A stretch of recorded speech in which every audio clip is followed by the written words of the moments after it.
এভাবে উপরকে সুন্দর দেখাবে কিন্তু গুনাহ করার পরে এটা কি হবে আমাদের জন্য বড় ক্ষতির কারণ হয়ে যাবে। এজন্য যারা কোরআন থেকে বিমুখ থাকবে তাদের বন্ধু কে হবে? শয়তান তাদের বন্ধু হয়ে যাবে।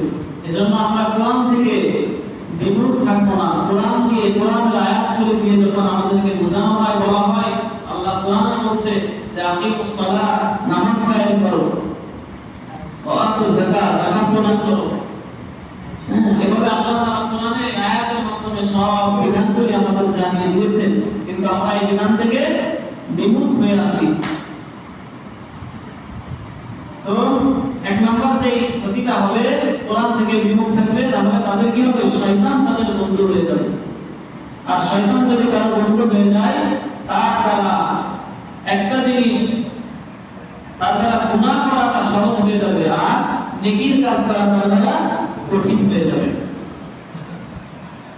এরপরে আর কি ক্ষতি হবে দেখেন, তাদের তুলনা গাধার সঙ্গে করা হয়েছে কোরআনে।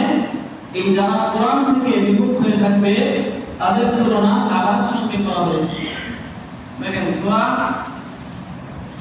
মুদ্দাসসির আল্লাহ তাআলা বলেন ফামাহুম আনিত তাযকিরাতি মুআরিদিন। আল্লাহ তাআলা বলেন ফামাহুম আনিত তাযকিরাতি মুআরিদিন। তাদের কি হলো? আল্লাহ তাআলা বলেন তাদের কি হলো যে তারা আল্লাহ তাআলা কোরআনের উপদেশ থেকে কোরআনের উপদেশ বাণী থেকে তারা মুখ ফিরিয়ে নিচ্ছে।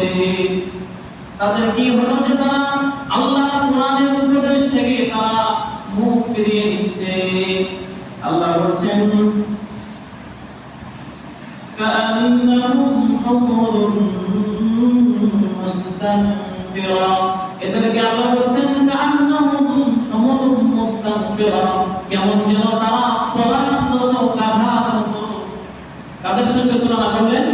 গাধার সঙ্গে তুলনা করলেন। যারা কোরআনের উপদেশ থেকে যারা মুখ ফিরিয়ে নেয়, মুখ ফিরিয়ে চলে যায়, তাদেরকে আল্লাহ গাধার সঙ্গে তুলনা করেছেন যে কাআন্নাহুম হুমুরুন মুস্তানফিরা।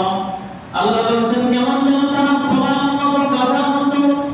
ফাওয়াসিন ফাসওয়া, যে গাধাগুলি সিংহের ভয়ে পলায়ন করতেছে ওই গাধাগুলির মতো ওই মানুষরা, ওই মানুষগুলি হলো ওই গাধার মতো যারা কোরআনের উপদেশ থেকে যারা মুখ ফিরিয়ে নেয়। দেখেন গাধা যখন সিংহের সামনে, সিংহ দেখে যখন গাধা কি করে? দৌড় দেয়, পলায়ন করে।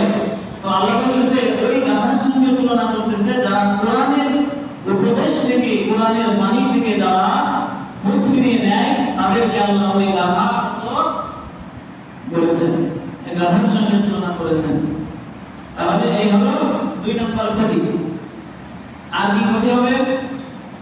এরপরে যারা কোরআন থেকে বিমুখ হবে তারা কিয়ামতের দিন কঠিন বিপদের সম্মুখীন হবে, কঠিন বিপদের সম্মুখীন হবে। সূরা তাহা থেকে আল্লাহ বলেন ওয়াকাদ আতাইনাকা মিন লাদুন্না যিকরা।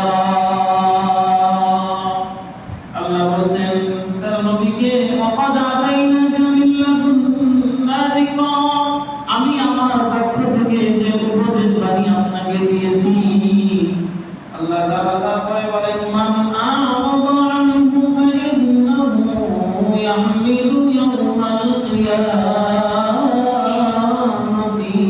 ওয়াজনা। আল্লাহ বলেন আমি আপনাকে যে উপদেশ বাণী আমার পক্ষ থেকে দিয়েছি, যে ব্যক্তি ওই উপদেশ থেকে পলায়ন করবে, মুখ ফিরিয়ে নেবে, মান আ'রাদা আন যিকরি, আল্লাহ বলেন যে ব্যক্তি আমার এই উপদেশ থেকে যে মুখ ফিরিয়ে নেবে, ফাইন্নাহু ইয়াহমিলু ইয়াওমাল কিয়ামাতি ওয়াজনা। আল্লাহ বলেন তারা কিয়ামতের ময়দানে কঠিন গুনাহ, কঠিন পাপের বোঝা তারা কিয়ামতের ময়দানে বহন করবে। কি করবে? কঠিন গুনাহের বোঝা, পাপের বোঝা তারা কিয়ামতের ময়দানে বহন করবে। যারা কোরআন থেকে, কোরআনের উপদেশ থেকে তারা মুখ ফিরিয়ে দিবে, তারা কিয়ামতের ময়দানে পাপের বোঝা মাথায় করে নিয়ে তারা কিয়ামতের ময়দানে ঘুরতে থাকবে। এরপরে আর কি ক্ষতি হবে? যারা কোরআন থেকে বিমুখ হবে, দেখেন কিয়ামতের দিন তারা আফসোস করবে। কি করবে? আফসোস করবে। সূরা জুমার আল্লাহ তাআলা বলেন, ওয়াত্তাবিউ